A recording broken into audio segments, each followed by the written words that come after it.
ನಮಸ್ಕಾರ ವೀಕ್ಷಕರೇ, ಶುಭೋದಯ. ಇಂದಿನ ರಾಶಿ ಭವಿಷ್ಯ ನೇರ ಪ್ರಸಾರಕ್ಕೆ ನಿಮ್ಮೆಲ್ಲರಿಗೂ ಪ್ರೀತಿಯ ಸ್ವಾಗತ. ನಾನು ನಿಮ್ಮ ಲಾಂಛನ.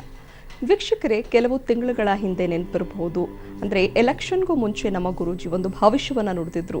ಎಚ್.ಡಿ. ಕುಮಾರಸ್ವಾಮಿ ಅವರು ಮುಖ್ಯಮಂತ್ರಿ ಆಗ್ತಾರೆ, ಅವರಿಗೆ ಸಿಎಂ ಆಗುವಂತಹ ಯೋಗ ಇದೆ, ರಾಜಯೋಗ ಇದೆ ಅಂತ ಹೇಳಿದ್ರು. ಅದರಂತೆಯೇ ನಡೀತು.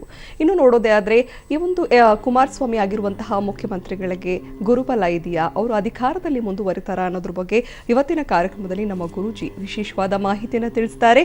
ಜೊತೆಗೆ ಎಂದಿನಂತೆ ಇವತ್ತಿನ ಕಾರ್ಯಕ್ರಮದಲ್ಲಿ ಕೂಡ ದ್ವಾದಶ ರಾಶಿಗಳ ದಿನ ಭವಿಷ್ಯದ ಬಗ್ಗೆನೂ ತಿಳಿಸ್ಕೊಡ್ತಾರೆ. ಈ ದಿನ ನಮ್ಮೊಟ್ಟಿಗಿದ್ದಾರೆ ಪ್ರಖ್ಯಾತ ಜ್ಯೋತಿಷಿಗಳು, ಆಧ್ಯಾತ್ಮಿಕ ಚಿಂತಕರಾದಂತಹ ಶ್ರೀ ರೇಣುಕಾರಾಧ್ಯ ಗುರೂಜಿ. ಗುರೂಜಿ ನಮಸ್ತೆ, ಕಾರ್ಯಕ್ರಮಕ್ಕೆ ಸ್ವಾಗತ. ಓಂ ಶ್ರೀ ಸತ್ ಉಪಾಸಿಯೇ ನಮಃ. ನಮಸ್ತೆ ಅಸ್ತು ಭಗವಾನ್ ವಿಶ್ವೇಶ್ವರಾಯ ಮಹಾದೇವಾಯ ತ್ರಯಂಬಕಾಯ ತ್ರಿಪರಾಂತಕಾಯ ತ್ರಿಕಾಗ್ನಿಕಾಲಾಯ ಕಾಲಾಗ್ನಿರುದ್ರಾಯ ನೀಲಕಂಠಾಯ ಮೃತ್ಯುಂಜಯಾಯ ಸರ್ವೇಶ್ವರಾಯ ಸದಾಶಿವಾಯ ಶ್ರೀಮನ್ಮಹಾದೇವಾಯ ಶಂಭವೇ ನಮಃ. ಓಕೆ ಗುರುಜಿ, ನೀವು ಈ ಹಿಂದೆ ಹಲವಾರು ಭವಿಷ್ಯವನ್ನು ನೋಡ್ತಿದ್ರಿ, ಅವೆಲ್ಲವೂ ಕೂಡ ನಿಜವಾಗ್ತಾ ಬರ್ತಾ ಇದೆ. ಈ ಬಗ್ಗೆ ಮತ್ತಷ್ಟು ಮಾಹಿತಿಯನ್ನು ಪಡೆಯೋದಿದೆ. ಅದಕ್ಕೂ ಮುಂಚಿತವಾಗಿ ಎಂದಿನಂತೆ ಕಾರ್ಯಕ್ರಮದ ಆರಂಭದಲ್ಲಿ ನಮ್ಮ ವೀಕ್ಷಕರು ದ್ವಾದಶ ರಾಶಿಗಳ ದಿನ ಭವಿಷ್ಯವನ್ನು ತಿಳ್ಕೊಳ್ಳೋದಕ್ಕೋಸ್ಕರ ಕಾಯ್ತಿರ್ತಾರೆ. ಹಾಗಾಗಿ ಮೊದಲ 6 ರಾಶಿಗಳ ಇವತ್ತಿನ ದಿನ ಭವಿಷ್ಯ ಹೇಗಿದೆ ಅಂತ ತಿಳಿಸಿ ಗುರುಜಿ. ಖಂಡಿತ. ಇವತ್ತಿನ ದಿವಸ ವಿಶೇಷವಾಗಿ, ಏಕೆಂದರೆ ಕಳೆದ ಬಾರಿ ಹೊಸ ವರ್ಷದ ಒಂದು ಸಂದರ್ಭದಲ್ಲಿ ನುಡಿದಿರ್ತಕ್ಕಂಥದ್ದು BSY ಅಂದರೆ ಯಡಿಯೂರಪ್ಪನವರ ಒಂದು ಸ್ಥಿತಿಗತಿಗಳು ಏನು ನಡೆದಿದೆ ರಾಜಕೀಯದ ಒಂದು ವಾತಾವರಣದಲ್ಲಿ, ಆ ರೀತಿಯಾದಂಥ ಒಂದು ಘಟನೆಗಳು ನಡೀತದೆ ಅನ್ನೋ ರೀತಿಯಾದಂಥ ಒಂದು ಸೂಚನೆಗಳನ್ನು ಮೊದಲನೇ ಕೊಟ್ಟಿರ್ತಕ್ಕಂಥದ್ದು. ಅವತ್ತಿನ ದಿವಸ ಏನು ಹೇಳಿದ್ದೆ ಅದನ್ನು ನೋಡೋಣ ಮುಂದಿನ ಒಂದು ಸ್ಥಿತಿಗತಿಗಳಲ್ಲಿ. ಈಗ ಇರ್ತಕ್ಕಂಥದ್ದು ಇವತ್ತಿನ ದಿವಸ ಯಾರ್ಯಾರಿಗೆ ಏನೇನು ಫಲ ಅನ್ನೋ ರೀತಿಯಾದಂಥ ಒಂದು ವಾತಾವರಣ ನೋಡಿದಾಗ, ಚಿತ್ತಾ ನಕ್ಷತ್ರದ ಒಂದು ಭಾವದಲ್ಲಿ ಚಂದ್ರನ ಸಂಚಾರ, ಏನಿಲ್ಲ ಫಲಾಫಲವನ್ನು ನೋಡಬಹುದು. ಮೇಷರಾಶಿನವರಿಗೆ ಸಂಬಂಧಪಟ್ಟಂತೆ ಮಕ್ಕಳಿಂದ ಅನುಕೂಲವಾಗ್ತಕ್ಕಂಥ ಯೋಗ ಫಲಗಳು, ಗರ್ಭದೋಷ, ಸಂತಾನ ಸಮಸ್ಯೆಗಳಿಂದ ವಿಪರೀತವಾಗಿ ಕಾಡ್ತಕ್ಕಂಥದ್ದು, ಜೂಜು, ರೇಸ್, ಲಾಟರಿ, ಇಸ್ವೇಟ್ ಮುಂತಾದಂತಹ ಕಾನೂನು ಬಾಹಿರವಾದಂಥ ಚಟುವಟಿಕೆಯಲ್ಲಿ ತೊಡತಕ್ಕಂಥ ಒಂದು ಸಂದರ್ಭ, ಧಾರ್ಮಿಕ ದೇವತಾ ಕಾರ್ಯಗಳಲ್ಲಿ ಅಡೆತಡೆಗಳು ಬರತಕ್ಕಂಥದ್ದು, ಎಲ್ಲೋ ತೊಂದರೆಗಳಾಗುತ್ತೆ ಅನ್ನೋ ರೀತಿಯಾದಂಥ ಆತಂಕವನ್ನು, ಮಾಟ ಮಂತ್ರ ತಂತ್ರ ಏನೋ ಆಗಿಬಿಟ್ಟಿದೆ ಅಥವಾ ದೈವನಿಂದನೇ ಏನೋ ಆಗಿಬಿಟ್ಟಿದೆ ಅನ್ನೋ ರೀತಿಯಾದಂಥ ಒಂದು ಆತಂಕವೂ ಕೂಡ ಈ ಮೇಷರಾಶಿನದಾಗಿರುವಂಥದ್ದು. ಓಂ ಗಂ ಗಣಪತಿಯೇ ನಮಃ ಈ ಒಂದು ಮಂತ್ರವನ್ನು ಜಪಿಸೋದ್ರಿಂದ ದೋಷ ಪ್ರಮಾಣಗಳು ಬೇಗಿನಷ್ಟು ಒಳ್ಳೆ ಫಲವನ್ನು ನೀವು ನೋಡಬಹುದು. ಇನ್ನು ವೃಷಭ ರಾಶಿ, ಸಂಗಾತಿಯ ಅಹಂಭಾವ, ಒರಟತನ, ಆ ಥರದ ಸ್ವಭಾವಗಳಿಂದ ನೋವು ಮತ್ತು ನಿರಾಸೆಯನ್ನು ಅನುಭವಿಸ್ತಕ್ಕಂಥದ್ದು, ಆಕಸ್ಮಿಕವಾಗಿ ಘಟಿಸಿದಂತಹ ಘಟನೆಗಳು ಮರುಕಳಿಸ್ತಕ್ಕಂಥ ಒಂದು ಸ್ಥಿತಿಗತಿಗಳು, ಸರ್ಕಾರಿ ಪತ್ರ ವ್ಯವಹಾರಗಳಿಗೆ, ಸರ್ಕಾರಿ ಕೆಲಸ ಕಾರ್ಯಗಳಿಗೆ, ಪಿತ್ರಾರ್ಜಿತ ಆಸ್ತಿಯಿಂದ, ಸರ್ಕಾರಿ ಅಧಿಕಾರಿಗಳಿಂದ, ರಾಜಕೀಯ ವ್ಯಕ್ತಿಗಳಿಂದ ನಷ್ಟಗಳನ್ನು ಅನುಭವಿಸ್ತಕ್ಕಂಥದ್ದು, ಯಂತ್ರೋಪಕರಣಗಳಿಂದ, ಎಲೆಕ್ಟ್ರಾನಿಕ್ ವಸ್ತುಗಳಿಂದ, ವಾಹನಗಳಿಂದ ಪೆಟ್ಟನ್ನು ಮಾಡಿಕೊಳ್ಳತಕ್ಕಂಥ ಒಂದು ಸಂದರ್ಭಗಳು, ಸ್ವಲ್ಪ ಜಾಗ್ರತೆಯಿಂದ ಇರತಕ್ಕಂಥದ್ದು ಬಹಳ ಒಳಿತು ವೃಷಭ ರಾಶಿನದಾಗಿರುವಂಥದ್ದು. ಓಂ ಶ್ರೀ ವೆಂಕಟೇಶ್ವರಾಯ ನಮಃ ಅಥವಾ ವೆಂಕಟೇಶ್ವರ ಸ್ವಾಮಿಯ ದರ್ಶನವಾದರೂ ಮಾಡೋದರಿಂದ ದೋಷ ಪ್ರಮಾಣಗಳ ಮೇಲೆ ಇನ್ನಷ್ಟು ಒಳ್ಳೆಯ ಫಲವನ್ನು ನೀವು ನೋಡ್ಬೋದು. ಇನ್ನು ಮಿಥುನ ರಾಶಿ, ರಕ್ತದೋಷಗಳು, ಅರ್ನಿಯ, ಅಲ್ಸರ್, ಹೊಟ್ಟೆ ನೋವು, ಗುಪ್ತವ್ಯಾಧಿಗಳು, ಉಷ್ಣಬಾಧೆ, ಕೆಮ್ಮು ಇವುಗಳಿಂದ ಆರೋಗ್ಯದಲ್ಲಿ ವ್ಯತ್ಯಾಸಗಳನ್ನು ನೋಡ್ತಕ್ಕಂಥದ್ದು, ಸ್ನೇಹಿತರಿಂದ ಸಂಕಷ್ಟ, ಪಾಲುದಾರಿಕೆ ವ್ಯವಹಾರದಲ್ಲಿ ನಷ್ಟವನ್ನು ಅನುಭವಿಸ್ತಕ್ಕಂಥದ್ದು, ಬಂಧು ಬಾಂಧವರ ಮಾತು ಕೇಳಿ ಸಂಗಾತಿ ಶತ್ರುವಾಗ್ತಕ್ಕಂಥ ಒಂದು ಸ್ಥಿತಿ, ಸ್ವಲ್ಪ ಜಾಗ್ರತೆಯಿಂದ ಇರತಕ್ಕಂಥದ್ದು ಮಿಥುನ ರಾಶಿನದಾಗಿರುವಂಥದ್ದು. ಓಂ ಶ್ರೀ ಲಲಿತಾಂಬಿಕಾಯೇ ನಮಃ ಈ ಒಂದು ಮಂತ್ರವನ್ನು ಜಪಿಸೋದರಿಂದ ದೋಷ ಪ್ರಮಾಣಗಳ ಮೇಲೆ ಇನ್ನಷ್ಟು ಒಳ್ಳೆಯ ಫಲವನ್ನು ನೀವು ನೋಡಬಹುದು. ಇನ್ನು ಕಟಕ ರಾಶಿ, ಮಕ್ಕಳಿಂದ ಆರ್ಥಿಕವಾದಂಥ ನಷ್ಟಗಳಾಗ್ತಕ್ಕಂಥದ್ದು, ಸ್ವಯಂಕೃತ ಅಪರಾಧದಿಂದ ಮಕ್ಕಳನ್ನು ಶತ್ರು ಮಾಡಿಕೊಳ್ತಕ್ಕಂಥ ಒಂದು ಸ್ಥಿತಿ, ಬಂದಂಥ ಅವಕಾಶಗಳು ಕೈತಪ್ಪಿ ಹೋಗ್ತಕ್ಕಂಥದ್ದು, ಮೇಲಧಿಕಾರಿಗಳ ದರ್ಪದ ನಡವಳಿಕೆಗಳಿಂದ ಪರಸ್ಪರ ವಾಗ್ವಾದಕ್ಕಿಳಿತಕ್ಕಂಥದ್ದು ಅಥವಾ ಉದ್ಯೋಗಕ್ಕೆ ಕಂಟಕವೇನಾದರೂ ಬರತಕ್ಕಂಥ ಒಂದು ಸಾಧ್ಯತೆಗಳು, ಸ್ವಲ್ಪ ಜಾಗ್ರತೆಯಿಂದ ಇರತಕ್ಕಂಥದ್ದು ಕಟಕ ರಾಶಿನದಾಗಿರುವಂಥದ್ದು. ಗಣಪತಿಗೆ ಗರ್ಜಿಯಿಂದ ಅರ್ಚನೆ ಮಾಡೋದ್ರಿಂದ ದೋಷ ಪ್ರಮಾಣ ಕಡಿಮೆಗೆ ಇನ್ನಷ್ಟು ಒಳ್ಳೆಯ ಫಲವನ್ನು ನೀವು ನೋಡಬಹುದು. ಇನ್ನು ಸಿಂಹರಾಶಿ, ಸ್ವಂತ ಉದ್ಯಮ, ವ್ಯಾಪಾರ, ವ್ಯವಹಾರ, ಕಾರ್ಯ ಕರ್ತವ್ಯದಲ್ಲಿ ಜಯವನ್ನು ನೋಡ್ತಕ್ಕಂಥದ್ದು, ಸಹೋದರ ಅಥವಾ ಸಹೋದರಿಯಿಂದ, ನೆರೆಹೊರೆಯವರಿಂದ ಸಹಾಯ ಅಥವಾ ದೇವತಾ ಕಾರ್ಯಕ್ಕಾಗಿ ಪ್ರಯಾಣವನ್ನು ಮಾಡ್ತಕ್ಕಂಥ ಒಂದು ಸನ್ನಿವೇಶ, ಮನೋರಂಜನೆ, ಉನ್ನತ ವಿದ್ಯಾಭ್ಯಾಸ, ಕಲೆ ಅಥವಾ ಸ್ಪರ್ಧಾತ್ಮಕ ಚಟುವಟಿಕೆಗಳಲ್ಲಿ ಯಶಸ್ಸನ್ನು ಕಾಣತಕ್ಕಂಥ ಒಂದು ಸುಯೋಗಗಳು, ಭೂ ವ್ಯವಹಾರಗಳಿಂದ ಧನಾಗಮನವಾಗ್ತಕ್ಕಂಥ ಒಂದು ಸ್ಥಿತಿ ಇವತ್ತಿನ ದಿವಸ ಈ ಸಿಂಹರಾಶಿಯಾಗಿರುವಂಥದ್ದು. ಕಾಗೆಗಳಿಗೆ ಆಹಾರವನ್ನು ಹಾಕೋದ್ರಿಂದ ದೋಷ ಪ್ರಮಾಣ ಕಡಿಮೆಗೆ ಇನ್ನಷ್ಟು ಒಳ್ಳೆ ಫಲವನ್ನು ನೀವು ನೋಡ್ಬೋದು. ಇನ್ನು ಕನ್ಯಾ ರಾಶಿ, ವಾಹನ ಅಪಘಾತಗಳಾಗಿ ಸ್ವಲ್ಪ ಹಾಸಿಗೆ ಹಿಡಿತಕ್ಕಂಥ ಒಂದು ಸಂದರ್ಭ ಅಥವಾ ಮುಖಕ್ಕೆ ಪೆಟ್ಟನ್ನು ಮಾಡಿಕೊಳ್ತಕ್ಕಂಥದ್ದು, ದಾಯಾದಿಗಳಿಂದ, ನೆರೆಹೊರೆಯವರಿಂದ, ಬಂಧು ಬಾಂಧವರಿಂದ ನಷ್ಟಗಳನ್ನು ಅನುಭವಿಸ್ತಕ್ಕಂಥದ್ದು, ಪಿತ್ರಾರ್ಜಿತ ಆಸ್ತಿ ವಿಷಯಗಳು ಕಲಹಕ್ಕೆ ದಾರಿ ಮಾಡಿಕೊಳ್ತಕ್ಕಂಥದ್ದು, ಕೋರ್ಟ್ ಮೆಟ್ಟಿಲಿರಬೇಕಾದಂಥ ಒಂದು ಸಂದರ್ಭ ನಿರ್ಮಾಣವಾಗ್ತಕ್ಕಂಥದ್ದು, ರಾಜಕೀಯ ವ್ಯಕ್ತಿಗಳ ಮಧ್ಯಪ್ರವೇಶದಿಂದ ಇನ್ನಷ್ಟು ಸಂಕಷ್ಟವನ್ನು ಅನುಭವಿಸ್ತಕ್ಕಂಥ ವಾತಾವರಣ ಈ ಕನ್ಯಾ ರಾಶಿ ಅನ್ನೋದಾಗಿರುವಂಥದ್ದು. ತುಪ್ಪವನ್ನು ದಾನ ಮಾಡೋದ್ರಿಂದ ದೋಷ ಪ್ರಮಾಣ ಕಡಿಮೆಗೆ ಇನ್ನಷ್ಟು ಒಳ್ಳೆ ಫಲವನ್ನು ನೀವು ನೋಡ್ಬೋದು. ಶುಭವಾ. ಓಕೆ ಗುರುಜಿ, ಒಂದು ಕರೆ ಸಿದ್ಧವಾಗಿದೆ, ಮಾತಾಡೋಣ. ಭಾರತೇಶ್ ಕರೆ ಮಾಡಿದ್ದಾರೆ ಬೆಂಗಳೂರಿನಿಂದ. ನಮಸ್ತೆ. ನಮಸ್ತೆ ಮೇಡಮ್. ಹೇಳಿ, ಯಾರ ಬಗ್ಗೆ ಕೇಳಬೇಕು? ನಮ್ಮ ಬಗ್ಗೆ ಕೇಳಬೇಕಾಯ್ತು ಮೇಡಮ್. ನಿಮ್ಮ ಜನ್ಮ ದಿನಾಂಕ ತಿಳಿಸಿ. 22/7 ಓಕೆ. 1985. ಹುಟ್ಟಿದ ಸಮಯ ಹೇಳಿ. ಬೆಳಗ್ಗೆ 7 ಗಂಟೆಗೆ. ಮಾತಾಡಿ ಗುರುಜಿ ಹತ್ರ. ನಮ ಶಿವಾಯ. ನಮಸ್ತೆ ಗುರುಜಿ. ಕರೆಕ್ಟ್, ಸರಿಯಾಗಿ 7 ಗಂಟೆಗಾ? ಹೌದು ಹೌದು ಗುರುಜಿ. ಎಲ್ಲಿಂದ ಕರೆ ಮಾಡ್ತಾ ಇರೋದು? ಇಲ್ಲಿ ಎಲೆಕ್ಟ್ರಾನಿಕ್ ಸಿಟಿ ಬೆಂಗಳೂರಲ್ಲಿ. ಏನು ಮಾಡ್ಕೊಂಡಿದ್ದೀರಿ? ನಾವು ಇಲ್ಲಿ ಪ್ರೈವೇಟ್ ಇನ್ಫೋಸಿಸ್ ಕಂಪ್ನಿಯಲ್ಲಿ ಜಾಬ್ ಮಾಡ್ತಿದ್ದೆ. ಆಗಲಿ, ನೋಡೋಣ. ಇದು ಉತ್ತರಾಷಾಢ ನಕ್ಷತ್ರದಲ್ಲಿ, ಅಂದರೆ ಉತ್ತರಾ ನಕ್ಷತ್ರದಲ್ಲಿ ಜನನವಾಗಿರ್ತಕ್ಕಂಥ, ಅಂದರೆ ಉತ್ತರ ಫಲ್ಗುಣಿ ನಕ್ಷತ್ರದಲ್ಲಿ ಜನನವಾಗಿರ್ತಕ್ಕಂಥ ಜಾತಕ. ಲಗ್ನಾಂಶವನ್ನು ನೋಡಿದಾಗ ಆಶ್ಲೇಷ ನಕ್ಷತ್ರ ಲಗ್ನಾಂಶವಿರ್ತಕ್ಕಂಥ ಒಂದು ಸ್ಥಿತಿ. ಉದ್ಯೋಗದಲ್ಲಿ ಸ್ಥಿರತೆಯನ್ನು ಕಾಣದೇ ಇರ್ತಕ್ಕಂಥ ಒಂದು ವಾತಾವರಣಗಳು ನಿರ್ಮಾಣವಾಗ್ತಕ್ಕಂಥದ್ದು, ಒತ್ತಡ ಜಾಸ್ತಿ ಆಗ್ತಕ್ಕಂಥದ್ದು, ಅಲ್ಲಿ ಅಪವಾದಗಳು ಬರ್ತಕ್ಕಂಥದ್ದು, ಮಾನಸಿಕವಾದಂಥ ವೇದನೆಯನ್ನು ಅನುಭವಿಸ್ತಕ್ಕಂಥ ಒಂದು ಸ್ಥಿತಿಗತಿಗಳು ನಿರ್ಮಾಣವಾಗ್ತಕ್ಕಂಥ ಸಾಧ್ಯತೆಗಳು, ಅಂಥ ಒಂದು ವಾತಾವರಣಗಳು ನಿರ್ಮಾಣವಾಗಿರ್ತಕ್ಕಂಥ ತೋರಿಸುತ್ತೆ. ಅದರ ಜೊತೆಯಲ್ಲಿ ಶತ್ರುಕಾಟಗಳು ಜಾಸ್ತಿ, ಉದ್ಯೋಗದಲ್ಲಿ ಪ್ರಗತಿಯನ್ನು ಹೊಂದೋದಕ್ಕಾಗ್ತಲ್ಲ. ಇತ್ತೀಚೆಗೆ ಸ್ವಲ್ಪ 4-5 ತಿಂಗಳಿಂದ ಈಚೆಗೆ ಆರೋಗ್ಯದ ವ್ಯತ್ಯಾಸಗಳು ಕೂಡ ಕಾಣ್ತಾ ಇರ್ತಕ್ಕಂಥದ್ದು. ಸ್ವಲ್ಪ ಮೈಕೈ ನೋವು ಜಾಸ್ತಿ ಬರ್ತಕ್ಕಂಥದ್ದು, ಸರಿಯಾಗಿ ಊಟ ಮಾಡೋದಕ್ಕಾಗದಲೇ ಇರ್ತಕ್ಕಂಥ ವಾತಾವರಣ, ಏನೋ ಒಂಥರ ಮೈ ಜಿಡ್ಡಿಡ್ದಂಗೆ ಆಗ್ತಕ್ಕಂಥದ್ದು, ಇಂಥವೆಲ್ಲವೂ ಕೂಡ ನಿರ್ಮಾಣ ಆಗಿ ಬರ್ತಾ ಇದೆ ಅಂತ ಹೇಳ್ತದೆ. ಹೌದೋ ಅಲ್ವೋ? ಹೌದು ಹೌದು. ಹೇಳಿ, ಏನಾಗಬೇಕು? ಅದೇ ಮುಂದೆ ಏನು ಮಾಡ್ಬೇಕಂದ್ರೆ ಏನೋ ಪ್ರಗತಿ ಆಗ್ತಾ ಇಲ್ಲ, ಮನಸ್ಸಿಗೆ ನೆಮ್ಮದಿ ಇಲ್ಲ. ಆಗಲಿ, ನೋಡೋಣ. ಭಗವಂತನ ಆಶೀರ್ವಾದ ಪೂರ್ವಕವಾಗಿ ಖಂಡಿತವಾಗಲೂ ಕೂಡ ಮುಂದೆ ಬಹಳ ತುಂಬ ಅದ್ಭುತವಾದಂಥ ಅವಕಾಶ ಒಂದು ಹುಡುಕಿಕೊಂಡು ಬರ್ತದೆ. ಆದರೆ ಸದ್ಯದಲ್ಲಿಲ್ಲ. 2026 ನಂತರವಾಗಿ ಮುಂದೆ ತುಂಬ ಯೋಗಗಳು ಇದೆ ಈ ಜಾತಕಕ್ಕೆ. ಸ್ವಲ್ಪ ಜಾಗ್ರತೆ, ಸ್ವಲ್ಪ ಜಾಣ್ಮೆಯಿಂದ ಇರಬೇಕಾಗತ್ತೆ. ಅಲ್ಲಿವರೆಗೂ ಸ್ವಲ್ಪ ಎಡರು ತೊಡರುಗಳು, ಅಪವಾದಗಳು ಇವೆಲ್ಲವೂ ಕೂಡ ಬರ್ತಾ ಇರ್ತದೆ. ಸ್ಥಿರತೆ ನಿಲ್ಲದೆ ಇರ್ತಕ್ಕಂಥವೆಲ್ಲವೂ ಕೂಡ ಆಗ್ತದೆ. ಸಾಧ್ಯವಾದರೆ ಮನೆಯಲ್ಲಿ ಅಥವಾ ನಿಮಗೆ ಗೊತ್ತಿರತಕ್ಕಂಥ ಜಾಗದಲ್ಲಿ ಶಾಸ್ತ್ರಪೂರ್ವಕವಾಗಿ ಶುದ್ಧತ್ವದಿಂದ ಮಾಡ್ತಕ್ಕಂಥವರಿಂದ ಒಂದು ದುರ್ಗಾ ಹೋಮವನ್ನೇನಾದರೂ ಮಾಡಿಕೊಳ್ಳಿ. ಆ ದುರ್ಗೆಯ ಆಶೀರ್ವಾದವಾಯಿತು ಅಂದರೆ ನಿಮಗೆ ಭವಿಷ್ಯ ಮುಂದೆ ಉತ್ತಮವಾಗುತ್ತದೆ. ಶುಭವಾಗಲಿ. ಓಕೆ, ಧನ್ಯವಾದ ಭಾರತೇಶ್ ಅವರೇ ಕರೆ ಮಾಡಿದ್ದಕ್ಕಾಗಿ. ವೀಕ್ಷಕರೇ, ರೂಪಾ ಕರೆ ಮಾಡಿದ್ದಾರೆ. ನಮಸ್ತೆ ಮೇಡಮ್. ನಮಸ್ತೆ. ಹೇಳಿಮಾ, ಯಾರ ಬಗ್ಗೆ ಕೇಳಬೇಕು? ಮೇಡಮ್, ನಮ್ಮ ಮಗನ ಬಗ್ಗೆ ಕೇಳಬೇಕಿತ್ತು. ಮಗನ ಹೆಸರು, ಜನ್ಮ ದಿನಾಂಕ ಹೇಳಿಮಾ.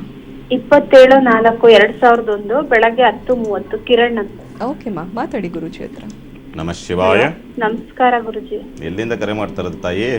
ಗುರುಜಿ, ಮೈಸೂರಿಂದ. ಬಹಳ ದಿವಸದಿಂದ ಕರೆ ಮಾಡಿ ಮಾಡಿ ಮಾಡಿ ಸೋತ್ ಸಾಕಾಗ್ಬಿಟ್ಟಿದೀಯವ. ಹೌದು ಗುರುಜಿ. ಕಾರ್ಯಕ್ರಮ ನೋಡ್ತೀರಾ ಪ್ರತಿ ದಿವಸ? ಹೌದು ಗುರುಜಿ, ಡೈಲಿ ನೋಡ್ತೀವಿ. ಹೇಗನ್ನಿಸ್ತದೆ ಕಾರ್ಯಕ್ರಮದ ಬಗ್ಗೆ? ತುಂಬಾ ಚೆನ್ನಾಗಿ ಬರ್ತಾ ಇದೆ. ನಮ್ಗೆ ಲೈನ್ ಸಿಗ್ತಾನೆ ಇರ್ಲಿಲ್ಲ ಗುರುಜಿ. ಬಹಳ ದಿವಸಗಳಾಗಿದೆ, ಸುಮಾರು 6-8 ತಿಂಗಳಿಂದಲೂ ಕೂಡ ಪ್ರಯತ್ನ ಮಾಡ್ತಾನೆ ಇದ್ದೀರಿ. ಡೈಲಿ ಪ್ರಯತ್ನ ಮಾಡ್ತೀವಿ ಗುರುಜಿ. ಆಗಲಿ ತಾಯಿ, ನೋಡೋಣ. ಮೃಗಶಿರ ನಕ್ಷತ್ರದಲ್ಲಿ ಜನನವಾಗಿರ್ತಕ್ಕಂಥ ಜಾತಕ ಅಂತ ಹೇಳ್ತದೆ. ಈ ಜಾತಕ ಸಂಬಂಧಪಟ್ಟಂತೆ ನೋಡಿದಾಗ ರಾಹು ಪ್ರಭಾವ, ವಿಪರೀತವಾದಂಥ ಹಠ, ಮೊಂಡತನ, ಹೇಳಿದ್ದನ್ನು ಕೇಳದಲೇ ಇರ್ತಕ್ಕಂಥದ್ದು, ಮಾಂದ್ಯ ಪ್ರಭಾವಕ್ಕೆ ಒಳಗಾಗಿರ್ತಕ್ಕಂಥ ಜಾತಕವಾಗಿರ್ತಕ್ಕಂಥದ್ರಿಂದ ಯಾವುದರ ಬಗ್ಗೆನೂ ಆಸಕ್ತಿಗಳಿಲ್ಲ, ವಿದ್ಯಾಭ್ಯಾಸದ ಕಡೆಗಂತೂ ಕೂಡ ಗಮನವೇ ಇಲ್ಲ ಅನ್ನೋ ರೀತಿಯಾದಂಥ ಒಂದು ಸ್ಥಿತಿಗತಿಗಳು. ಇತ್ತೀಚೆಗೆ ಈ 2 ವರ್ಷಗಳಿಂದ ಈಚೆಗೆ ಯಾಕೋ ವಿಪರೀತವಾದಂಥ ಈ ಮೊಬೈಲು ಮತ್ತೊಂದು ಮಗದೊಂದು ಇದರ ಕಡೆ ಹೆಚ್ಚು ಆಸಕ್ತಿ, ಮರವು ಜಾಸ್ತಿ ಆಗ್ತಾ ಇದೆ, ಸೋಮಾರಿತನ ಜಾಸ್ತಿ ಆಗ್ತಾ ಇದೆ. ಏನು ಮಾತಾಡ್ಸೋಕೋದ್ರೂ ನನಗೆಲ್ಲ ಗೊತ್ತು ಅನ್ನೋ ರೀತಿಯಾದಂಥ ಒಂದು ರೇಗ್ತಕ್ಕಂಥದ್ದು, ನಿಮ್ಮ ಮೇಲೇ ಒಂದು ರೀತಿಯಾದಂಥ ಒರಟು ಪ್ರಭಾವನ ಮಾಡ್ತಕ್ಕಂಥ ಒಂದು ಸ್ಥಿತಿಗತಿಗಳೆಲ್ಲವೂ ಕೂಡ ಈ ಜಾತಕದಲ್ಲಿ ತೋರಿಸ್ತಾ ಇರ್ತಕ್ಕಂಥದ್ದು ಉಂಟು ಅಂತ ಹೇಳ್ತದವ. ಹೌದೋ ಅಲ್ವಾ ತಾಯಿ? ಹೌದು ಗುರುಜಿ, 100% ನಿಜ ಗುರುಜಿ. ಏನಾಗ್ಬೇಕು ತಾಯಿ? ಗುರುಜಿ, ಈಗ ಅವ್ನು 2nd PUC ಓದ್ತಿದ್ದಾನೆ. ಎಕ್ಸಾಮ್ ಈಗ ಮುಂದೊಂದು ತಿಂಗಳಿಂದ. ಆಗಲಿ ತಾಯಿ. ವಿದ್ಯಾ ಸರಸ್ವತಿ ಅನುಗ್ರಹಕ್ಕೆ ಸಂಬಂಧಪಟ್ಟಂತ ಒಂದು ಸಿದ್ಧಿ ತಾಯ್ತ ನಮ್ಮ ಹತ್ರ ಸಿಗುತ್ತೆ. ಅದನ್ನು ತರಿಸಿಕೊಂಡು ಧಾರಣೆ ಮಾಡಿ, ಖಂಡಿತವಾಗ್ಲೂ ಕೂಡ ಅನುಕೂಲವಾಗುತ್ತೆ ತಾಯಿ. ಶುಭವಾಗುತ್ತೆ, ಒಳ್ಳೆಯದಾಗಲಿ. ಓಕೆ ರೂಪಾ ಅವರೇ, ಧನ್ಯವಾದ ಕರೆ ಮಾಡಿದ್ದಕ್ಕಾಗಿ. ಗುರುಜಿ, ಇನ್ನುಳಿದ 6 ರಾಶಿಗಳ ಇವತ್ತಿನ ದಿನ ಭವಿಷ್ಯ ಹೇಗಿದೆ ಅಂತ ತಿಳಿಸಿ ಗುರುಜಿ. ಖಂಡಿತ. ತುಲಾರಾಶಿನವರಿಗೆ ಸಂಬಂಧಪಟ್ಟಂತೆ ಸಂಗಾತಿಯ ಹಠಮಾರಿ ಧೋರಣೆಗಳು, ಅಹಂಭಾವ, ವಿಚಿತ್ರವಾದಂಥ ವರ್ತನೆಯಿಂದ ಸ್ವಲ್ಪ ನೋವು ಮತ್ತು ಬಾಧೆಯನ್ನು ಅನುಭವಿಸ್ತಕ್ಕಂಥದ್ದು, ದಾಂಪತ್ಯದಲ್ಲಿ ಬಿರುಕು ಮೂಡ್ತಕ್ಕಂಥ ಒಂದು ಸಂಭವ, ಸ್ವಲ್ಪ ಜಾಗ್ರತೆ, ಪಾಲುದಾರಿಕೆ ವ್ಯವಹಾರದಲ್ಲಿ ಲಾಭದ ಪ್ರಮಾಣ ಅಧಿಕವಾಗ್ತಕ್ಕಂಥದ್ದು, ಎರಡನೇ ಮಗ ಅಥವಾ ಮಗಳಿಂದ ಲಾಭವಾಗ್ತಕ್ಕಂಥ ಒಂದು ಸುಯೋಗ, ತಂದೆಯ ಅಜ್ಞಾನದ ನಿಮಿತ್ತವಾಗಿ ಪಿತ್ರಾರ್ಜಿತ ಕೆಲಸ ಕಾರ್ಯಗಳ ನಿಮಿತ್ತವಾಗಿ ಅಥವಾ ಸರ್ಕಾರಿ ಕೆಲಸ ಕಾರ್ಯಗಳ ನಿಮಿತ್ತವಾಗಿ ಉನ್ನತ ಅಧಿಕಾರಿಗಳ ಭೇಟಿಯ ನಿಮಿತ್ತವಾಗಿ ಪ್ರಯಾಣವನ್ನು ಮಾಡ್ತಕ್ಕಂಥ ಒಂದು ಸನ್ನಿವೇಶಗಳು ನಿರ್ಮಾಣವಾಗ್ತಕ್ಕಂಥ ಒಂದು ಸಾಧ್ಯತೆಗಳು ಹೆಚ್ಚಾಗಿರ್ತಕ್ಕಂಥದ್ದನ್ನು ತುಲಾರಾಶಿ ನೋಡುವಂಥದ್ದು. ಶ್ರೀ ರಾಜರಾಜೇಶ್ವರಿ ದೇವಿಗೆ ಕ್ಷೀರಾಭಿಷೇಕವನ್ನು ಮಾಡೋದ್ರಿಂದ ದೋಷ ಪ್ರಮಾಣ ಕಡಿಮೆಗೆ ಇನ್ನಷ್ಟು ಒಳ್ಳೆಯ ಫಲವನ್ನು ನೀವು ನೋಡಬಹುದು. ಇನ್ನು ವೃಶ್ಚಿಕ ರಾಶಿ, ಉದ್ಯೋಗದಿಂದ ಧನಾಗಮನವಾಗ್ತಕ್ಕಂಥದ್ದು, ಮೇಲಧಿಕಾರಿಗಳಿಂದ ಪ್ರಶಂಸೆ, ಪೂರ್ವದಲ್ಲಿ ಮಾಡಿದಂಥ ಒಂದು ಸಾಲ, ತಂದೆ ಮಾಡಿದಂತಹ ಒಂದು ಸಾಲಕ್ಕೆ ಅಥವಾ ಆತ್ಮಗೌರವಕ್ಕೆ ಧಕ್ಕೆ ಬರ್ತಕ್ಕಂಥ ಒಂದು ಸಂದರ್ಭಗಳೇನಾದರೂ ಬರುವಂಥದ್ದು, ಸರಿಯಾದ ಲೆಕ್ಕಾಚಾರವಿಲ್ಲದೆ, ಸಮಯ ಪ್ರಜ್ಞೆ ಇಲ್ಲದೆ ಮಾಡುವಂಥ ವ್ಯವಹಾರಗಳಲ್ಲಿ ಸಮಸ್ಯೆಗಳು ಎದುರಾಗ್ತಕ್ಕಂಥದ್ದನ್ನು ವೃಶ್ಚಿಕ ರಾಶಿ ನೋಡುವಂಥದ್ದು. ನವಗ್ರಹಗಳಿಗೆ 9 ಪ್ರದಕ್ಷಿಣೆ ಹಾಕೋದ್ರಿಂದ ದೋಷ ಪ್ರಮಾಣ ಕಡಿಮೆಗೆ ಇನ್ನಷ್ಟು ಒಳ್ಳೆಯ ಫಲವನ್ನು ನೀವು ನೋಡ್ಬೋದು. ಇನ್ನು ಧನುಸ್ಸು ರಾಶಿ, ಪ್ರೀತಿ ಪ್ರೇಮದ ವಿಷಯದಲ್ಲಿ ಜಯವನ್ನು ನೋಡ್ತಕ್ಕಂಥದ್ದು, ಮಕ್ಕಳಿಂದ ಅನುಕೂಲ, ಗರ್ಭಿಣಿಯರು ಎಚ್ಚರಿಕೆಯಿಂದ ಇರತಕ್ಕಂಥದ್ದು, ದೇವತಾ ಕಾರ್ಯಗಳಲ್ಲಿ ಧರ್ಮ ಕಾರ್ಯಗಳಲ್ಲಿ ತೊಡಗತಕ್ಕಂಥ ಒಂದು ಸ್ಥಿತಿ, ತಂದೆಯಿಂದ ಲಾಭವಾಗ್ತಕ್ಕಂಥದ್ದು, ಪ್ರಯಾಣದಲ್ಲಿ ಅನುಕೂಲಕರ ವಾತಾವರಣ ನಿರ್ಮಾಣವಾಗ್ತಕ್ಕಂಥದ್ದನ್ನು ಧನುಸ್ಸು ರಾಶಿ ನೋಡುವಂಥದ್ದು. ಜೇನುತುಪ್ಪವನ್ನು ಹರಿಯುವ ನೀರಿನಲ್ಲಿ ಬಿಡೋದ್ರಿಂದ ದೋಷ ಪ್ರಮಾಣ ಕಡಿಮೆಗೆ ಇನ್ನಷ್ಟು ಒಳ್ಳೆಯ ಫಲವನ್ನು ನೀವು ನೋಡಬಹುದು. ಇನ್ನು ಮಕರ ರಾಶಿ, ಭೂ ವ್ಯವಹಾರಗಳು, ಪಿತ್ರಾರ್ಜಿತ ಆಸ್ತಿ ವಿಚಾರಗಳು, ಕೋರ್ಟ್ ಮೆಟ್ಟಿಲಿರ್ತಕ್ಕಂಥ ಒಂದು ಸಂದರ್ಭ, ಅತಿ ವೇಗದ ಚಾಲನೆಯಿಂದ ಸಮಸ್ಯೆಗಳು ಎದುರಾಗ್ತಕ್ಕಂಥದ್ದು, ಗುಪ್ತ ಇಚ್ಛೆಗಳು, ಗುಪ್ತ ಸಂಬಂಧ, ಗುಪ್ತ ಆಲೋಚನೆಗಳು ಸಮಸ್ಯೆಗಳನ್ನು ತಂದೊಡ್ಡತಕ್ಕಂಥದ್ದು, ನಿದ್ರಾ ಭಂಗವನ್ನು ಮಾಡತಕ್ಕಂಥ ಒಂದು ಸನ್ನಿವೇಶ, ತಂದೆಯ ತೆರಿಗೆ ಅಧಿಕಾರಿಗಳಿಂದ ಅಥವಾ ಸರ್ಕಾರದಿಂದ ಉನ್ನತ ಅಧಿಕಾರಿಗಳಿಂದ ಸಮಸ್ಯೆಗಳು ಎದುರಾಗ್ತಕ್ಕಂಥದ್ದನ್ನು ಮಕರ ರಾಶಿ ನೋಡುವಂಥದ್ದು. ಹೆಣ್ಣು ಮಕ್ಕಳಿಗೆ ಮಲ್ಲಿಗೆ ಹೂವನ್ನು ನೀಡೋದರಿಂದ ದೋಷ ಪ್ರಮಾಣ ಕಡಿಮೆಗೆ ಇನ್ನಷ್ಟು ಒಳ್ಳೆಯ ಫಲವನ್ನು ನೀವು ನೋಡಬಹುದು. ಇನ್ನು ಕುಂಭರಾಶಿ, ದಾಯಾದಿಗಳಿಂದ ಅನುಕೂಲ, ಸಂಗಾತಿಯಿಂದ ಲಾಭವಾಗ್ತಕ್ಕಂಥದ್ದು, ಪಾಲುದಾರಿಕೆ ವ್ಯವಹಾರದಲ್ಲಿ ಅನುಕೂಲಕರ ವಾತಾವರಣ, ಸರ್ಕಾರಿ ಕಚೇರಿಗಳಲ್ಲಿ, ರಾಜಕಾರಣಿಗಳ ಹತ್ತಿರ ಅಥವಾ ಆಮದು ರಫ್ತು ವ್ಯಾಪಾರ ಕ್ಷೇತ್ರದಲ್ಲಿ, ಆಡಳಿತಾತ್ಮಕ ಕಚೇರಿಗಳಲ್ಲಿ, ಸರ್ಕಾರಿ ಅಧೀನದ ಕೈಗಾರಿಕೆ ಅಥವಾ ಉದ್ಯೋಗದಲ್ಲಿ ಲಾಭವಾಗ್ತಕ್ಕಂಥ ಒಂದು ಸ್ಥಿತಿ ಇವತ್ತಿನ ದಿವಸ ಈ ಕುಂಭರಾಶಿ ನೋಡಾಗಿರುವಂಥದ್ದು. ಓಂ ಶ್ರೀ ಲಲಿತಾಂಬಿಕಾಯೇ ನಮಃ ಅಥವಾ ಲಕ್ಷ್ಮಿ ಅಷ್ಟೋತ್ತರವನ್ನಾದರೂ ಕೂಡ ಪಠನೆ ಮಾಡೋದ್ರಿಂದ ದೋಷ ಪ್ರಮಾಣ ಕಡಿಮೆಗೆ ಇನ್ನಷ್ಟು ಒಳ್ಳೆಯ ಫಲವನ್ನು ನೀವು ನೋಡ್ಬೋದು. ಇನ್ನು ಮೀನರಾಶಿ, ಮಕ್ಕಳಿಂದ ಧನಾಗಮನವಾಗ್ತಕ್ಕಂಥದ್ದು, ಅದು ಉಳಿತಕ್ಕಂಥ ಸಂಭವಗಳು ತುಂಬ ಕಡಿಮೆ ಇರ್ತಕ್ಕಂಥ ಒಂದು ಸನ್ನಿವೇಶ, ಪ್ರಯಾಣದಲ್ಲಿ ಅಡೆತಡೆಗಳು ಬರ್ತಕ್ಕಂಥದ್ದು, ತಂದೆ ಶತ್ರುವಾಗಿ ಪರಿವರ್ತನೆ ಆಗ್ತಕ್ಕಂಥ ಒಂದು ಸಾಧ್ಯತೆಗಳು, ಅಧಿಕ ಉಷ್ಣ, ತಲೆನೋವು, ಗುಪ್ತವ್ಯಾಧಿ, ರಕ್ತದೋಷ, ಪಿತ್ತಬಾಧೆ, ಮಾಸದೋಷಗಳು ಹೆಚ್ಚಾಗಿ ಕಾಡ್ತಕ್ಕಂಥದ್ದು, ಮಾಂಗಲ್ಯಕ್ಕೆ ಕುತ್ತು ಬರುವುದೆಂಬ ಆತಂಕಗಳು ಸೃಷ್ಟಿಯಾಗುವಂಥದ್ದನ್ನು ಮೀನರಾಶಿ ನೋಡುವಂಥದ್ದು. ಶ್ರೀ ಸುಬ್ರಹ್ಮಣ್ಯ ನಾಮಸ್ಮರಣೆ ಮಾಡೋದ್ರಿಂದ ದೋಷ ಪ್ರಮಾಣ ಕಡಿಮೆಗೆ ಇನ್ನಷ್ಟು ಒಳ್ಳೆಯ ಫಲವನ್ನು ನೀವು ನೋಡಬಹುದು. ಶುಭವಾಗಲಿ. ಓಕೆ ಗುರುಜಿ, ಜಯಶ್ರೀ ಕರೆ ಮಾಡಿದ್ದಾರೆ, ಗದಗಿಂದ ಮಾತಾಡೋಣ. ನಮಸ್ತೆ. ನಮಸ್ತೆ. ಹೇಳಿಮಾ, ಯಾರ ಬಗ್ಗೆ ಕೇಳಬೇಕು? ನಾವು ನಂಬರ್ಗೆನೆ ಕೇಳಬೇಕಿತ್ತು. ನಿಮ್ಮ ಜನ್ಮ ದಿನಾಂಕ ಹೇಳಿಮಾ. 22/5/1975. ಹುಟ್ಟಿದ ಸಮಯ ಗೊತ್ತಿಲ್ರಿ. ಮಾತಾಡಿಮಾ ಗುರುಜಿ ಹತ್ರ. ನಮಃ ಶಿವಾಯ. ನಮಸ್ಕಾರ ಗುರುಜಿ. ಎಲ್ಲಿಂದ ಕರೆ ಮಾಡ್ತಾರೋ ತಾಯಿ? ನಾವು ಇಲ್ಲಿ ಧಾರವಾಡ ತಾಲೂಕ ಕರ್ಮಡಿ ಅಂತ ಹೇಳ್ರಿ ನಮ್ಮೂರು. ಏನ್ ಮಾಡ್ಕೊಂಡಿದೀಯವ? ನಾವು ಮನೆ ಕೆಲಸ ಮಾಡ್ತೇವೆ. ಹೊಲಕ್ಕಾದ ಹೋಗ್ತೀವಿ. ಆಗ್ಲಿ. ಹ್ಞೂನ್ರಿ. ಬಹಳ ಕಷ್ಟದ ಒಂದು ಪರಿಸ್ಥಿತಿಗಳು, ಮನೆ ಅಭಿವೃದ್ಧಿ ಆಗ್ತಾ ಇಲ್ಲ, ಸಂಕಟ ಮೇಲೆ ಸಂಕಟಗಳು ಅಂತಕ್ಕಂಥದ್ದು ಹೇಳ್ತದೆ. ಒಂಟಿತನ ಅಂತಕ್ಕಂಥದ್ದು, ಯಾರೂ ಸಹಾಯಕ್ಕಿಲ್ಲ, ಒಂಟಿತನ ಅನ್ನೋ ರೀತಿಯಾದಂಥ ಒಂದು ಪರಿಸ್ಥಿತಿಗಳು ನಿರ್ಮಾಣವಾಗ್ತಾ ಇರ್ತಕ್ಕಂಥದ್ದು, ದಟ್ಟದಾರಿದ್ರ್ಯತನ ಅಂತಕ್ಕಂಥದ್ದು ಆವರಿಸಿರ್ತಕ್ಕಂಥ ಒಂದು ಸ್ಥಿತಿ. ಏನು ಮಾಡಿದ್ರೂ ಕೂಡ ಅಭಿವೃದ್ಧಿ ಹೊಂದೋದಕ್ಕೆ ಆಗ್ತಾ ಇಲ್ಲ ಅನ್ನೋ ರೀತಿಯಾದಂಥ ವಾತಾವರಣಗಳು. ಪೂಜೆ ಪುನಸ್ಕಾರ ಮತ್ತೊಂದು ಏನು ಮಾಡಿದ್ರು, ನ್ಯಾಯ ನೀತಿ ಧರ್ಮ ಅನ್ನೋ ರೀತಿಯಲ್ಲಿ ಏನೇ ಆಲೋಚನೆ ಮಾಡಿದ್ರು ಕೂಡ ಮನೆ ಮಾತ್ರ ಮೇಲೆ ಬರೋದಕ್ಕಾಗ್ತಲ್ಲ. ಬೇರೆಯವರಿಂದ ಹೀಯಾಳಿಕೆ, ನಿಂದನೆಗಳು, ದಬ್ಬಾಳಿಕೆಗಳು, ಏನೋ ಒಂದು ರೀತಿಯಾದ ಒಂಥರ ವಿಕೃತ ಮನಸ್ಥಿತಿಯಿಂದ ನಿಮ್ಮನ್ನು ಕಾಣತಕ್ಕಂಥದ್ದು, ಈ ರೀತಿಯಾದಂಥ ಒಂದು ಸ್ಥಿತಿಗತಿಗಳು ನಿರ್ಮಾಣವಾಗ್ತಕ್ಕಂಥದ್ದೆಲ್ಲವೂ ಕೂಡ ತೋರಿಸ್ತಾ ಇದೆ ಅಂತ ಹೇಳಿದ್ರೆ ನಿಮ್ಮ ಸ್ವರ. ಹೌದು ಅಲ್ವಾ ತಾಯಿ? ಹೌದ್ರಿ ಗುರುಜಿ, ಕರೆಕ್ಟ್ ಅದರಿ. ಒಂದು ಕೆಲಸವನ್ನು ಮಾಡಿ ತಾಯಿ, ನಿಮಗೆ ಅನುಕೂಲವಾಗಬೇಕು ಅಂತಂದರೆ ಬಿಳಿ ಎಕ್ಕದ ಗಿಡಕ್ಕೆ ಒಂದು 48 ದಿವಸಗಳ ಕಾಲ ಪೂಜೆಯನ್ನು ಶ್ರದ್ಧಾ ನಿಷ್ಠೆಯಿಂದ ಸೂರ್ಯ ಉದಯ ಆಗುವುದರ ಒಳಗಡೆ ಸೂರ್ಯನ ಕಿರಣ ಆ ಎಕ್ಕದ ಗಿಡದ ಮೇಲೆ ಬೀಳಬಾರ್ದು. ಆ ಸೂರ್ಯನ ಕಿರಣ ಎಕ್ಕದ ಗಿಡಕ್ಕೆ ಬೀಳುವುದಕ್ಕೆ ಮೊದಲೇ ನೀವು ಆ ಪೂಜೆ ಮುಗಿಸ್ಕೊಂಡು ಬರಬೇಕು. ದಂಪತಿ ಸಮೇತವಾಗಿ ಅದನ್ನು ಪೂಜೆಯನ್ನು ಮುಗಿಸ್ಕೊಂಡು ಬನ್ನಿ. 48 ದಿವಸ ಮಾಡಿ ತದನಂತರವಾಗಿ ಎಲ್ಲರೂ ಕೂಡ ಶತ್ರುದಮನವಾಗಿ ಹಂತ ಹಂತವಾಗಿ ಅಂದರೆ ನಿಧಾನಕ್ಕೆ ನಿಮಗೆ ಬೆಳವಣಿಗೆ ಆಗೋದಕ್ಕೆ ಕುಟುಂಬ ದಾರಿಯಾಗುತ್ತೆ. ಶುಭವಾಗಲಿ. ಓಕೆ, ಧನ್ಯವಾದ ಜಯಶ್ರೀ ಅವರೇ ಕರೆ ಮಾಡಿದ್ದಕ್ಕಾಗಿ. ವೀಕ್ಷಕರೇ, ಬಿಜೆಪಿಯ ರಾಜ್ಯಾಧ್ಯಕ್ಷರಾದಂತಹ BS ಯಡಿಯೂರಪ್ಪನವರ ಬಗ್ಗೆ ಈ ಹಿಂದೆ ನಮ್ಮ ಗುರೂಜಿ ಒಂದು ಭವಿಷ್ಯವನ್ನು ನುಡಿದಿದ್ರು. ಅಂದರೆ ಡಿಸೆಂಬರ್ 31, 2018 ದೊಡ್ಡವರ ಭವಿಷ್ಯ ಅನ್ನುವಂತಹ ಒಂದು ಕಾರ್ಯಕ್ರಮದಲ್ಲಿ ಗುರೂಜಿ ಸಾಕಷ್ಟು ಮಾಹಿತಿಯನ್ನು ನೀಡಿದ್ರು. ಹಾಗಾದ್ರೆ ಗುರೂಜಿ ಏನ್ ಹೇಳಿದ್ರು ನೋಡ್ಕೊಂಡು ಬರೋಣ. ಯಡಿಯೂರಪ್ಪನವರ ಒಂದು ಜಾತಕ ಅಥವಾ ಯಡಿಯೂರಪ್ಪನವರ ಭವಿಷ್ಯವನ್ನು ನೋಡಿದಂಥ ಒಂದು ಸಂದರ್ಭದಲ್ಲಿ ಯಡಿಯೂರಪ್ಪನವರಿಗೆ ಅಧಿಕಾರ ಸಿಗತಕ್ಕಂಥ ಸಾಧ್ಯತೆಗಳು ತುಂಬ ಕಡಿಮೆ ಇರ್ತಕ್ಕಂಥದ್ದು. ಯಾಕೆಂದರೆ ಸಾಧ್ಯತೆಗಳನ್ನು ನೋಡಿದಾಗ ಜಾತಕ ಅಷ್ಟು ಪೂರಕವಾಗಿ ಇಲ್ಲದೇ ಇರತಕ್ಕಂಥದ್ದಾಗಿರೋದ್ರಿಂದ 2020 ಮಧ್ಯಭಾಗದವರೆಗೂ ಕೂಡ ಯಡಿಯೂರಪ್ಪನವರಿಗೆ ಸ್ವಲ್ಪ ಬಲವಿಲ್ಲದೆ ಇರತಕ್ಕಂಥದ್ದಾಗಿರೋದ್ರಿಂದ ಯಡಿಯೂರಪ್ಪನವರಿಗೆ ಅಧಿಕಾರ ಸಿಗತಕ್ಕಂಥ ಸಂಭವಗಳು ತುಂಬ ಕಡಿಮೆ. ಅಕಸ್ಮಾತ್ ಏನಾದರೂ ಪವಾಡದ ರೀತಿಯಲ್ಲಿ ಅವರು ಸಾಕಷ್ಟು ಪೂಜೆ ಪುನಸ್ಕಾರಗಳನ್ನು ಮಾಡ್ತಾ ಇರೋದ್ರಿಂದ ಪವಾಡದ ರೀತಿಯಲ್ಲಿ ಏನಾದರೂ ಆ ಒಂದು ಭಗವಂತನ ಆಶೀರ್ವಾದದಿಂದ ಏನಾದರೂ ಪವಾಡ ನೀಡಬೇಕು. ಬಿಟ್ಟರೆ ಗ್ರಹಚಾರ ವ್ಯತ್ಯಾಸಗಳಿಂದ ಮತ್ತೆ ವಿಧಿಯಾಟ ಏನಿದೆ ಅಂತಕ್ಕಂಥ ರೀತಿಯಲ್ಲಿ ನೋಡಿದಾಗ ಅಧಿಕಾರದ ಅತ್ಯತ್ರ ಬಂದು ಮತ್ತೆ ವಂಚಿತರಾಗ್ತಕ್ಕಂಥ ಒಂದು ಸಾಧ್ಯತೆಗಳು ಹೆಚ್ಚಾಗಿರ್ತಕ್ಕಂಥದ್ದು ಉಂಟು. ಓಕೆ ಗುರುಜಿ, ನೀವು ನುಡಿದಂತಹ ಎಲ್ಲ ಭವಿಷ್ಯಗಳು ನಿಜವಾಗ್ತಾ ಹೋಗ್ತಾ ಇದೆ. ಅಂದರೆ ಅಧಿಕಾರಕ್ಕೋಸ್ಕರ ಏನೆಲ್ಲ ಪ್ರಯತ್ನಗಳನ್ನು ನಡೆಸಿದ್ರು ಅವೆಲ್ಲವೂ ಕೂಡ ಒಂದು ಕಡೆ ವಿಫಲವಾಗ್ತಾ ಇದೆ. ಮತ್ತೊಂದು ಕಡೆ CM ಕುಮಾರಸ್ವಾಮಿ ಅವರು, ಅಂದರೆ ಕುಮಾರಸ್ವಾಮಿ ಅವರು ಮುಖ್ಯಮಂತ್ರಿ ಆಗ್ತಾರೆ ಅಂತ ಕೂಡ ಹೇಳಿದ್ರಿ, ಅದರಂತೆಯೇ ನಡೀತು. ಈಗಿರ್ತಕ್ಕಂತಹ ಪ್ರಶ್ನೆ ಏನು ಅಂದರೆ 5 ವರ್ಷಗಳ ಕಾಲ ಅವರು ಕುಮಾರಸ್ವಾಮಿ ಅವರು ಮುಖ್ಯಮಂತ್ರಿಯಾಗಿ ಉಳಿತಾರಾ ಅನ್ನುವಂಥದ್ದು. ಅಂದರೆ ಸರ್ಕಾರಕ್ಕೆ ಏನಾದರೂ ತೊಂದರೆಗಳು ಅಥವಾ ಗಂಡಾಂತರಗಳೇನಾದರೂ ಇದೆಯಾ, ಹೇಗೆ ಗುರುಜಿ? ಖಂಡಿತ. ಸಾಮಾನ್ಯವಾಗಿ ಇದು ಯಾವುದೇ ಪಕ್ಷ ಅಥವಾ ವ್ಯಕ್ತಿಯ ಪರವಾಗಿ ನೋಡಿರ್ತಕ್ಕಂಥ ಒಂದು ಪದ್ಧತಿಗಳಲ್ಲ. ಏನಂದರೆ ನಮಗಿರ್ತಕ್ಕಂಥ ಜ್ಞಾನ, ನನ್ನ ಗುರುವಿನ ಆಶೀರ್ವಾದದಿಂದ, ಭಗವತಿಯ ಅನುಗ್ರಹದಿಂದ ಏನನ್ನು ನುಡಿಸ್ತಾರೋ ಆ ಜಾತಗಳು, ಆವತ್ತಿನ ಒಂದು ಗ್ರಹಗತಿಗಳ ವ್ಯತ್ಯಾಸಗಳಿಂದ ಏನೇನು ನಡೀತದೆ ಅಂತಕ್ಕಂಥ ಒಂದು ಮಾಹಿತಿಯನ್ನು ಕೊಡ್ತಾರೋ ಗುರುವಿನ ಆಜ್ಞೆ ಪ್ರಕಾರವಾಗಿ ಆಯಾ ಮಾಹಿತಿಗಳನ್ನು ಕೊಡ್ತಕ್ಕಂಥದ್ದಷ್ಟೇ ನಮ್ಮ ಕರ್ತವ್ಯವಾಗಿರ್ತಕ್ಕಂಥದ್ದು ಉಂಟು.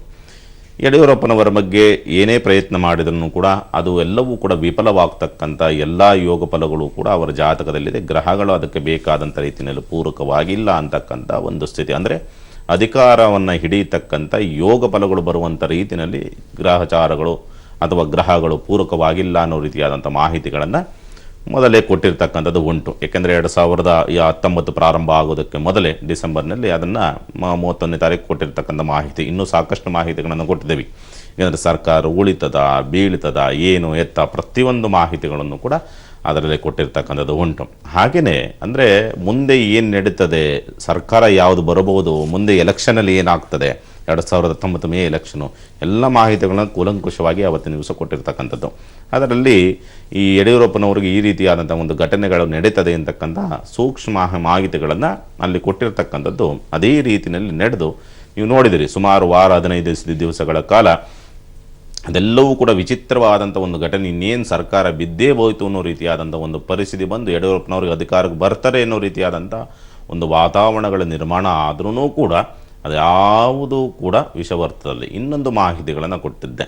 ಇಬ್ಬರ ಜಗಳದಲ್ಲಿ ಮೂರನೇವರಿಗೆ ಲಾಭ ಅಂತಕ್ಕಂಥ ರೀತಿಯಲ್ಲಿ ನೋಡಿ. JDS BJP ಇವರಿಬ್ಬರೂ ಕೂಡ ಪರಸ್ಪರವಾಗಿ ಅಧಿಕಾರ ಬೇಕು, ಅಧಿಕಾರ ಉಳಿಸಬೇಕು, ಈ ರೀತಿಯಾದಂಥ ಒಂದು ವಾತಾವರಣದಲ್ಲಿ ಲಾಭವಾಗಿದ್ದು ಯಾರಿಗೆ? ಕಾಂಗ್ರೆಸ್ನವರಿಗೆ ಲಾಭವಾಯಿತು. ಅಂದರೆ ಈ ಒಂದು ವಾತಾವರಣದಲ್ಲಿ ಪರಸ್ಪರವಾಗಿ ಅಧಿಕಾರದ ಒಂದು ಇಷ್ಟಾರ್ಥವನ್ನು ಮಾಡೋದಕ್ಕೋಸ್ಕರವಾಗಿ ಅಥವಾ ಅಧಿಕಾರವನ್ನು ಹಿಡಿಯೋಕ್ಕೋಸ್ಕರವಾಗಿ ಏನೆಲ್ಲ ಕೆಲವೊಂದು ಕಾರ್ಯಕ್ರಮಗಳನ್ನು ಮಾಡಿದ್ರು ಅದೆಲ್ಲವೂ ಕೂಡ ಈ ಎರಡೂ ಪಕ್ಷಗಳಿಗೆ ಉಲ್ಟವನ್ನು ಆಗಿರ್ತಕ್ಕಂಥದ್ದನ್ನು ನೋಡ್ತೀವಿ. ಆದರೆ ಈ ಎರಡೂ ಪಕ್ಷಗಳ ವಿಚಾರ ಅಂತಕ್ಕಂಥದ್ದು ಕಾಂಗ್ರೆಸ್ನವರಿಗೆ ಲಾಭವಾಗಿರ್ತಕ್ಕಂಥದ್ದು. ಹೀಗಾಗಿ ಇಬ್ಬರ ವರ್ಗಗಳ ಮೂರನೇವರಿಗೆ ಲಾಭ ಅನ್ನೋ ರೀತಿಯಾದಂಥ ಒಂದು ಪರಿಸ್ಥಿತಿಯನ್ನು ಕೂಡ ಅವತ್ತು ನೋಡಿದಿರ್ತಕ್ಕಂಥದ್ದು. ಅದೇ ರೀತಿಯಲ್ಲಿ ಘಟನೆಗಳು ನಡೆದಿರ್ತಕ್ಕಂಥದ್ದನ್ನು ನೀವು ಕೂಲಂಕುಷವಾಗಿ ನೋಡಿರ್ತಕ್ಕಂಥದ್ದು. ಇದೇ ಇಷ್ಟೇ ಅಲ್ಲ, ಜಾತಕವನ್ನು ಸರಿಯಾಗಿ ನೋಡಿ ವಿಶ್ಲೇಷಣೆ ಮಾಡಿದರೆ ಖಂಡಿತವಾಗಲೂ ಕೂಡ ಶತಸಿದ್ಧವಾಗಿ ಆ ರೀತಿಯಾದಂಥ ಒಂದು ಘಟನೆಗಳು ನಡೀತದೆ. ಅದೇ ರೀತಿಯಾದಂಥ ಘಟನೆಗಳು ಇದೂ ಕೂಡ ನಡೆದಿರ್ತಕ್ಕಂಥದ್ದು. ಕುಮಾರಸ್ವಾಮಿ ಅಧಿಕಾರದ ಬಗ್ಗೆ ಆಗಲೇ ನುಡಿದಿದ್ದೀವಿ. ಎಲ್ಲವೂ ಕೂಡ ಭಗವಂತನ ಇಚ್ಛೆ. ಯಾಕೆಂದರೆ ಅವರು ಭಾಳ ಪೂಜೆ ಪುನಸ್ಕಾರಗಳು ಮಾಡಿದ್ದಾರೆ. ನೋಡೋಣ, ದೈವಬಲದ ಆಶೀರ್ವಾದದಿಂದ ಉಳಿತಾರ ಅಥವಾ ಗ್ರಹಗಳ ವ್ಯತ್ಯಾಸದಿಂದ ಇಳಿತಾರ, ಭಗವಂತನ ಇಚ್ಛೆ. ನೋಡೋಣ. ಶುಭವಾಗಲಿ. ಓಕೆ ಗುರುಜಿ, ಇವತ್ತಿನ ಕಾರ್ಯಕ್ರಮದಲ್ಲಿ ಸರ್ಕಾರದ ಭವಿಷ್ಯಕ್ಕೆ ಸಂಬಂಧಪಟ್ಟಂತೆ ವಿಶೇಷವಾದ ಮಾಹಿತಿಯನ್ನು ತಿಳಿಸಿದ್ರಿ. ಜೊತೆಗೆ ಎಂದಿನಂತೆ ದ್ವಾದಶ ರಾಶಿಗಳ ದಿನ ಭವಿಷ್ಯದ ಬಗ್ಗೆ ಕೂಡ ತಿಳಿಸಿದ್ರಿ. ಧನ್ಯವಾದ ಗುರುಜಿ. ನಮಃ ಶಿವಾಯ. ಸಮಸ್ತ ಸುಖಿನೋ ಭವಂತು, ಸಮಸ್ತ ಸನ್ಮಂಗಳಾನಿ ಭವಂತು. ಮಾನವ ಧರ್ಮಕ್ಕೆ ಜಯವಾಗಲಿ, ಧರ್ಮದಿಂದಲೇ ವಿಶ್ವಕ್ಕೆ ಶಾಂತಿ. ಮುಂದಿನ ಗುರುವಾರ, ಶುಕ್ರವಾರ, ಶನಿವಾರ ಭೇಟಿಯಾಗೋಣ. ಶುಭವಾಗಲಿ.